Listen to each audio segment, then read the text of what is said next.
साथियों नमस्कार। हिंदी में हम आपको जेल वार्डन पेपर के हिसाब से कुछ प्रैक्टिस करा रहे हैं और पिछले भाग में आपने देखा कुछ सवाल हमने करवाए थे और एक सवाल भी हमने आपको दिया था कि लड़का कौन सी संज्ञा है। तो आपने आंसर दिया भी, सही आंसर था जो जो लोग भी दिए हैं। लड़का जो है वो जातिवाचक संज्ञा होगा क्योंकि इसके अंतर्गत नाम आ जाएंगे महेश, सुरेश, दिनेश, तो ये व्यक्तिवाचक हो जाएंगे। और आज फिर हम कुछ सवाल लाने का प्रयास कर रहे हैं। उसके पहले आप लोगों के कुछ कमेंट आए हैं, पहले उन कमेंट को देख लेते हैं, उसके बाद फिर सवालों की प्रैक्टिस करते हैं। जो भी आपके कमेंट्स आते हैं हम उन पर विचार करते हैं और जितना संभव होगा उतना हम उसमें अमल भी करते हैं। हम चाहते हैं आपका ज़्यादा ज़्यादा फायदा हो जाए। तो पहले वो कमेंट देखते हैं और उसके बाद फिर सवालों पे आ जाएंगे। पिछले वीडियो में जो हमने क्वेश्चन दिए थे तो 21 नंबर सवाल जो दिया था अभी जिसको बताया हमने, अमित कुमार मौर्य कमेंट आया था कि 21 में भी जातिवाचक, सही है आंसर। और उसके बाद अमित का ही ये कमेंट है कि आज मेरा 19/20 था, ओनली 1 रॉन्ग। गुड, बहुत अच्छी बात है भाई। और उसके बाद अमित का ही ये मैसेज आप देख रहे हैं, कमेंट आया था, सर प्लीज़ कम से कम 50 क्वेश्चन डालो पीडीएफ में प्लीज़, सर रिक्वेस्ट है आपसे। बेटा देख लो अमित, अभी हम कोशिश तो पूरी कर रहे हैं, 50 क्वेश्चन भी आपको मिलेंगे, लेकिन अब आप लोगों का थोड़ा सहयोग चाहिए। वीडियो को थोड़ा और शेयर करो और लोगों से कमेंट करवाओ और थोड़ा लाइक करवाओ ज़्यादा से ज़्यादा। थोड़ी सी आप लोग मदद करो तो 50 नहीं, हम 100 क्वेश्चन तक डालेंगे। हम लाइव क्लास लेंगे आपकी और पूरा कंप्लीट करेंगे आपको। उसके बाद अमित का ही मैसेज ये आप देख रहे हैं, सर बहुत अच्छा लगा आपसे पढ़ के, थैंक यू सर, वेलकम है भाई। अभिषेक कुमार का मैसेज है, गुरुजी क्रिया विशेषण जरूर करा दीजिए। बस बेटा जैसे ही किसी दिन अगर प्रैक्टिस सेट में क्रिया विशेषण का सवाल मिला ना तो उसमें हम आपको बताएंगे ज़रूर कुछ ना कुछ। और संजय यादव का मैसेज आप देख रहे हैं कि ये जातिवाचक संज्ञा, उसी पहले सवाल का आंसर है ये। तो अब आज के हम प्रैक्टिस पे चलते हैं और आप लोग भी रेडी हो जाइए। सवाल पहले रहेगा तो आप हम कोशिश करेंगे कि आप पहले आंसर देंगे, उसके बाद फिर हम उसका व्याख्या जब करेंगे तब तो बहुत अच्छा लगेगा ही आपको, लेकिन पहले आप आंसर देंगे। रेडी? तो क्वेश्चन की ओर चलते हैं। ये आपके सामने, उसी के आगे हम 22 के आगे चले हैं। सवाल देख रहे हैं आप, निम्नलिखित विकल्पों में से कौन सा शब्द सरल शब्द का विलोम शब्द नहीं है। ध्यान देना, जब भी कोई सवाल आएगा तो ये जरूर ध्यान देना कि विलोम शब्द पूछ रहा है कि विलोम शब्द नहीं पूछ रहा है। इसमें कह रहा है विलोम शब्द नहीं है, कुटिल, वक्र, कठिन और निरर्थक। तो आप इसमें अपना आंसर लगाओ, क्या होगा, जल्दी से जल्दी से आप अपना टिक लगाओ। कुटिल, वक्र, कठिन और निरर्थक, इसमें कौन सा आंसर आएगा आपका?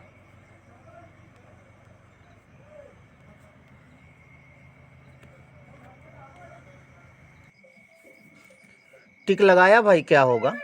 देखिए, सरल का विलोम शब्द पूछ नहीं है तो इसका मतलब, कुत्तों की आवाज़ आ रही होगी आप लोगों को। अब कुत्ते तो भौंकेंगे ही भाई, लेकिन आप लोग और हम लोग अपना काम करते रहें, कुत्तों को भौंकने दें। सरल का, सरल माने साधारण होता है, तो इसका विलोम कुटिल भी होगा और वक्र भी होगा। सरल का वक्र माने टेढ़ा होता है, तो और कठिन भी होता, सरल का तो कठिन होता ही है। तो इसमें आपका आंसर जो होगा वो निरर्थक, यानी चौथा ऑप्शन होगा।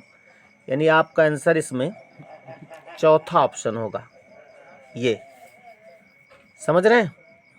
तो इस तरह से हमने कल आपको 21 सवाल कराए थे ना, 22वां सवाल रह गया था, तो 22वां सवाल अब आप देख लें। ये आपके सामने ये 22वां सवाल है, प्रयोग के आधार पर शब्द कितने प्रकार के होते हैं? 2, 4, 6 या 8? क्या आंसर होगा आपका? 2, 4, 6 या 8? 8 में टिक लगा था, वो आंसर नहीं है। यानी अब 3 ही ऑप्शन में आपको देना। वेरी गुड, ये तो सही हो गया। तो प्रयोग के आधार पर शब्द कितने प्रकार के होते हैं? देखो, प्रयोग के आधार पर जो शब्द हैं वो 2 प्रकार के होते हैं, यानी पहला आंसर सही होगा इसमें। अब आप सोच रहे होंगे 2 प्रकार कौन कौन से होते हैं? तो नंबर 1 जो है वो है विकारी शब्द, विकारी। आप अच्छा लिखिएगा, हम लिख नहीं पा रहे हैं, ठीक। और नंबर 2 है, समझ गए होंगे नंबर 2 क्या होगा? अविकारी। नंबर 1 विकारी शब्द और नंबर 2 अविकारी। आपकी लाइन नहीं खींचेंगे, नहीं फिर टेढ़ी मेढ़ी हो जाएगी। खींच के देखिए, ये तो प्रयोग के आधार पर शब्द जो है वो 2 प्रकार के होते हैं, विकारी और अविकारी। विकारी आप जानते होंगे, विकारी वे शब्द होते हैं जिनके लिंग, वचन, कारक आदि में परिवर्तन कर सकते हैं। जैसे संज्ञा है, विकारी शब्द है। जितने सर्वनाम विकारी है, विशेषण है, क्रिया, ये सब विकारी होते हैं। और अविकारी जो होते हैं जिनमें परिवर्तन नहीं हो सकता, और इनको अविकारी को अव्यय शब्द भी कहते हैं। अविकारी को क्या कहते हैं? अव्यय शब्द भी कहा जाता है। तो इसमें आपका आंसर होगा कि प्रयोग के आधार पर शब्द जो है वो 2 प्रकार के होंगे, यानी आपका पहला आंसर इसमें ऑप्शन सही होगा। समझ में आ गई बात? तो चलते हैं अगले सवाल की ओर। और ये तो आप कर ही चुके हैं इस सवाल को। अगला सवाल ये रहा, इसको देखिए, पहले आप टिक लगाइए। रचना के आधार पर वाक्य कितने प्रकार के होते हैं? रचना के आधार पर वाक्य कितने प्रकार के होते हैं? पहला ऑप्शन है 2, 3, 4, 5। क्या टिक करेंगे आप? 2। वाक्यों के बारे में हमने आपको बताया है ना, वाक्य 2 आधार पर इनका वर्गीकरण होता है, एक रचना के आधार पर और एक अर्थ के आधार पर।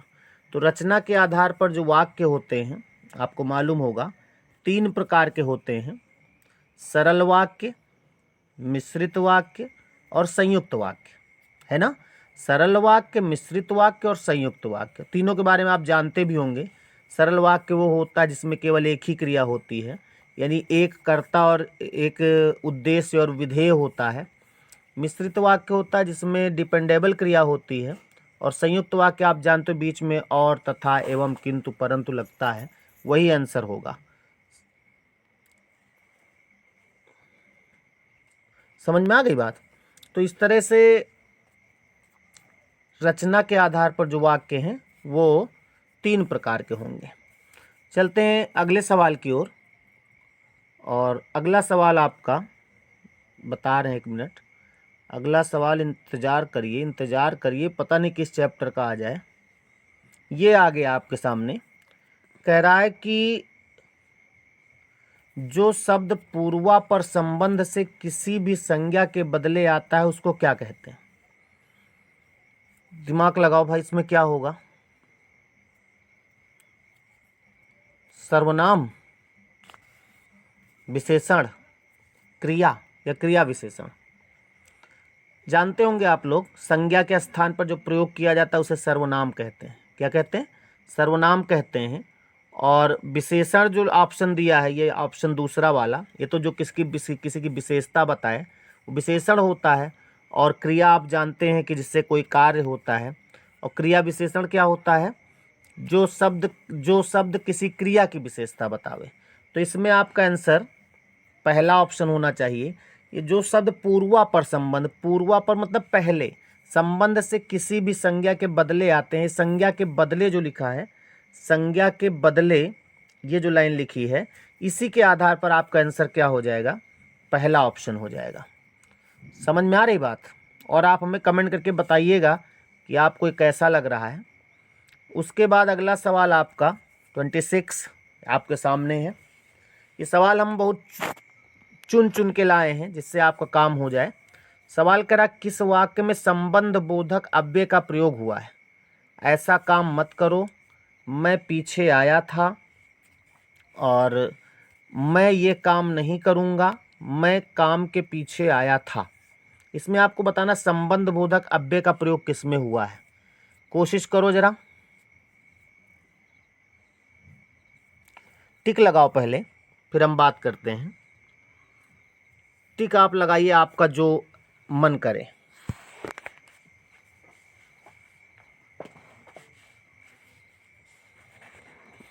क्या टिक लगाया? संबंध बोधक अव्यय नहीं जानते हो क्या होता है? संबंध बोधक अव्यय, इसमें जो आपका आंसर होगा, मैं काम के पीछे आया था, इसमें जो पीछे शब्द जो है ये संबंध बोधक है। मैं काम के पीछे आया था, यानी जो चौथा ऑप्शन है, इसमें जो पीछे शब्द आप देख रहे हैं यही संबंध बोधक अव्यय है। संबंध बोधक अव्यय का मतलब होता है कि जो अव्यय किसी संज्ञा के बाद आकर उस संज्ञा का संबंध वाक्य के दूसरे शब्द से दिखाता है। तो मैं काम के पीछे आया था, दूसरे शब्द से दिखा रहा है, उसे संबंध बोधक अव्यय कहते हैं। और जो संबंध बोधक अव्यय होते हैं ना, वो अव्यय जो होते हैं अर्थ के आधार पर संबंध बोधक अव्यय के 13 भेद होते हैं। अर्थ के आधार पर संबंध बोधक अव्यय के 13 भेद होते हैं। आप चाहें तो लिख लें इसको। नंबर 1 है आगे पीछे, नंबर न डालो, ऐसे लिखते जाओ। आगे पीछे, अपेक्षा, पर्यंत, खिलाफ, सरीखा, तरह, एवज। एवज मतलब कहते हैं ना, इसके एवज में ये दे दीजिए, इसके बदले। फिर बाद, पहले, पास, भीतर, बीच, तरफ, और, जरिए, निमित्त, खातिर, बगैर, बदले। यानी ये 13 जो है संबंध बोधक अव्यय होते हैं। आपसे इससे ज़्यादा मतलब नहीं है। इस सवाल में जो आपका आंसर होगा वो चौथा ऑप्शन होगा कि संबंध बोधक अव्यय का प्रयोग मैं काम के पीछे आया था, इसी में प्रयोग हुआ है। समझ में आ गई बात? तो अगले सवाल के लिए रेडी हो रहे हैं? Very good. ये रहा अगला सवाल। शुद्ध वाक्य बताएं, यानी 4 वाक्य दिए हैं, इसमें कौन सा वाक्य आपकी नज़र में शुद्ध है? वाक्य पढ़िए। हम नहीं पढ़ेंगे, नहीं तो पढ़ते ही मालूम पड़ जाएगा कौन सा शुद्ध है। आप इसको पढ़िए, हो सके तो लिख लीजिए कॉपी में, समय हम आपको दे रहे हैं। 10 अरब यात्री भारत आए, पहला वाक्य। दूसरा, 10 अरब यात्री भारत आ चुके हैं। तीसरा, अरब के 10 यात्री भारत आए। और चौथा है, 10 अरब यात्री भारत आएंगे। इसमें कौन सा सही है आपकी नज़र में? जल्दी से टिक लगाओ। लिख लो पहले, लेकिन कॉपी में लिख जरूर लेना। जब मुलाकात होगी तो हम आपसे पूछ सकते हैं कि आपने वो सवाल लिखा था कि नहीं।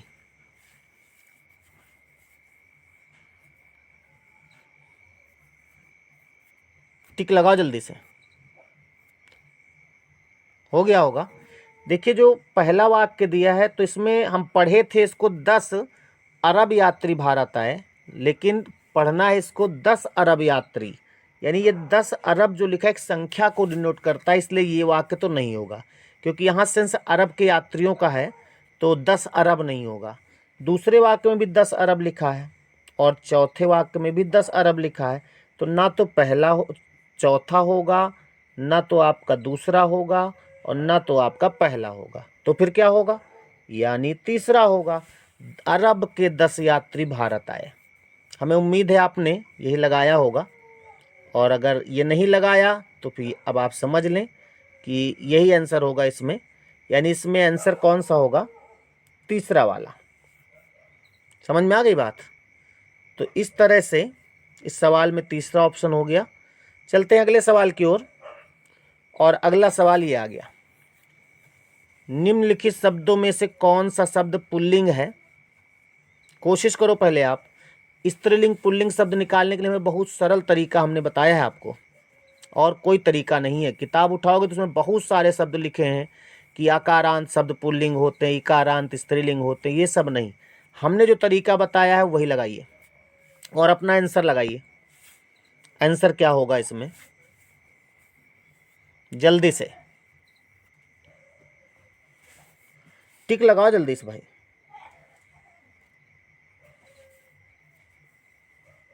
कितने लोग कह रहे हैं संकल्प होगा? अच्छा, बहुत सारे लोग। कितने लोग लज्जा कह रहे हैं?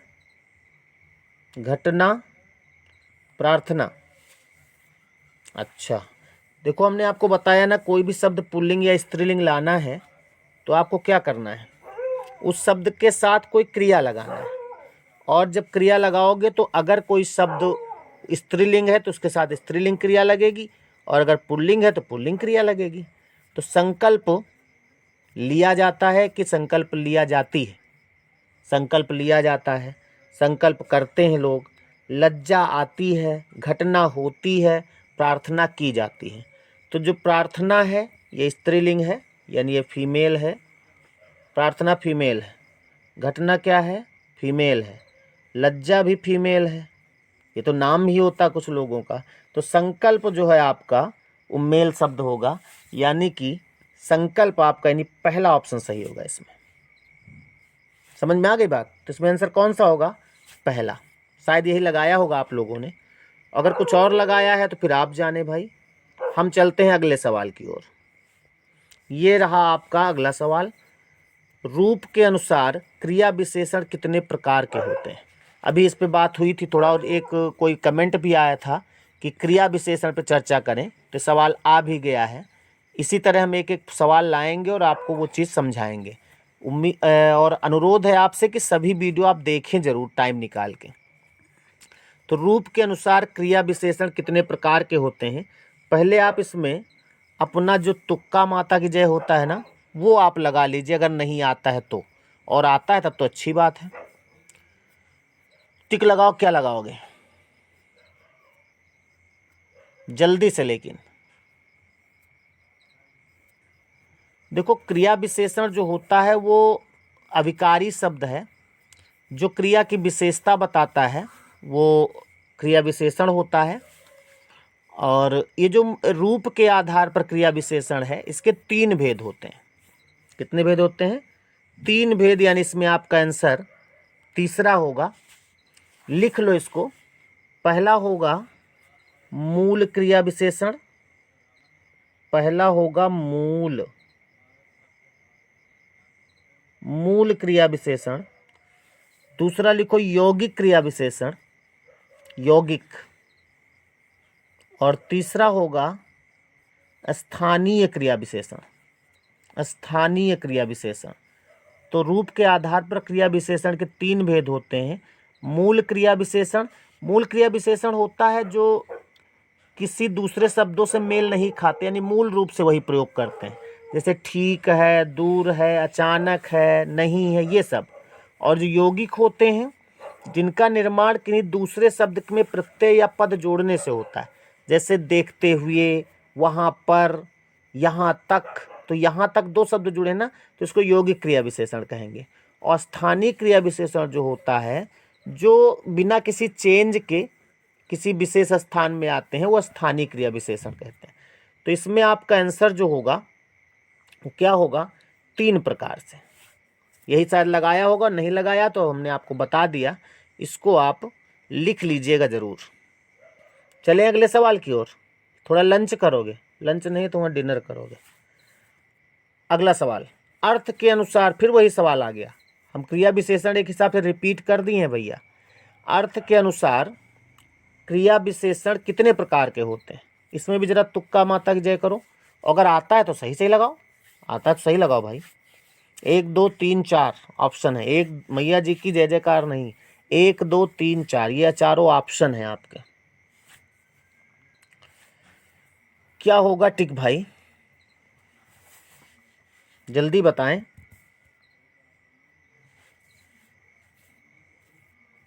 जल्दी स्टिक लगाओ। और अगर आपने 2 लगाया है तो 2 कौन कौन से ये बताओ। 3 लगाया तो 3 कौन कौन से, हम तो बताएंगे भी। तो अर्थ के अनुसार क्रिया विशेषण जो होता है वो 4 प्रकार का होता है। कहाँ भग रहा है भाई, रुका रहा। अर्थ के अनुसार जो है क्रिया विशेषण 4 प्रकार के होते हैं। नंबर 1 स्थानवाचक क्रिया विशेषण, लिख लो स्थानवाचक क्रिया विशेषण। नंबर 2 कालवाचक क्रिया विशेषण। ये हम अभी किसी दिन चैप्टर पूरा वीडियो आपको देंगे इसका, ठीक है। अभी जितने काम चल जाए उतना लिखो। नंबर 2 लिखो कालवाचक क्रिया विशेषण। नंबर 3 परिमाणवाचक क्रिया विशेषण, परिमाणवाचक। और नंबर 4 रीतिवाचक क्रिया विशेषण, रीतिवाचक। अब आपको ये चारों तो मालूम पड़ गए हैं, लेकिन चारों में होता क्या है ये जानने के लिए आप इंतज़ार करिए क्रिया विशेषण वाला हमारा भाग कब आ रहा है, क्योंकि हमें कमेंट भी कई मिले हैं कि आप क्रिया विशेषण पढ़ाइए, तो उसमें इस पे बात करेंगे, ठीक है। यहाँ बस इतना ही कि अर्थ के अनुसार क्रिया विशेषण 4 प्रकार के होते हैं और रूप के अनुसार आपने देखा 3 प्रकार के। अगले सवाल की ओर चले। Very good. ये आपका सवाल है, निम्न में से कौन सा संकेतवाचक वाक्य है। यदि वर्षा अच्छी हुई तो फसल भी अच्छी होगी। क्या इस बार अच्छी वर्षा होगी। फसल अच्छी हो तो अच्छा है। वाह क्या अच्छी फसल है। इसमें आपको संकेतवाचक वाक्य पता, अर्थ के आधार पर संकेतवाचक वाक्य कौन सा है। संकेतवाचक वाक्य जल्दी से बताएं।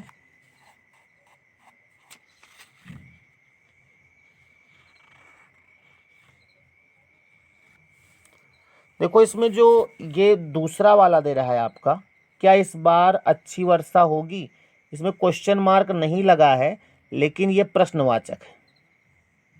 रुक जाओ भाई, लिखत नहीं बन रहा। प्रश्नवाचक वाक्य नहीं लिखेंगे, तुम लिख लो। और अगर अगला देखें, फसल अच्छी हो तो अच्छा है, ये तो इच्छावाचक वाक्य है कि इच्छा है हमारी कि फसल अच्छी हो जाए तो अच्छी बात है, बढ़िया गेहूं पैदा हो जाए। और जो वाह वाह लगा है तो आप जानते हो विस्मयवाचक है। इसका मतलब इसमें आपका आंसर पहला होगा। और आप जानते हो जो मिश्रित वाक्य होता है उसमें रचना के आधार पर, वही अर्थ के आधार पर संकेतवाचक वाक्य होता है। बाकी आप इंतजार करें, इंतजार ना करें। अगर वाक्य आपका नहीं पढ़ा है ना तो प्ले लिस्ट में जाइए इसी वक्त, वहाँ वाक्य के कई भाग हैं, उनको आप पढ़ लीजिए। हम चलते हैं इसके अंतिम लास्ट क्वेश्चन में। और अंतिम लास्ट क्वेश्चन कुछ नहीं, वही कमेंट आ गए, इसका मतलब यही लास्ट क्वेश्चन होगा। नमस्कार।